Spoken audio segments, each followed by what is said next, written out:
When your test kit arrives, remove the sleeve and check the back of the box to access your instructions booklet.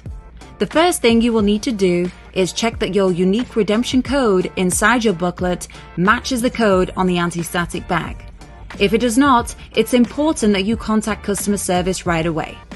Now, it's time to register your kit. Go to www.myafil.com or scan the QR code on a device. Make sure that you read through all the instructions inside your booklet so that you can familiarize yourself with the process.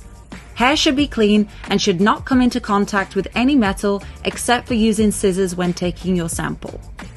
Take your test tube and open the lid. Go to the nape of the neck and take approximately 10 strands of hair and cut as close to the root as possible. You may need to get someone to help you. Now, cut your hair down to 0.5 inches starting from the root. You can also use body or facial hair where there is no hair on the head. Hair color and bleach will not affect your results. Place your hair sample into the test tube and close the lid tightly.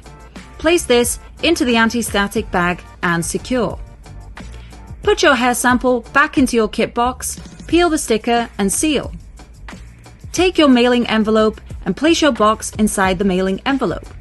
Have your prepaid label ready and place this on your envelope. Now, it's time to ship it back to us for testing.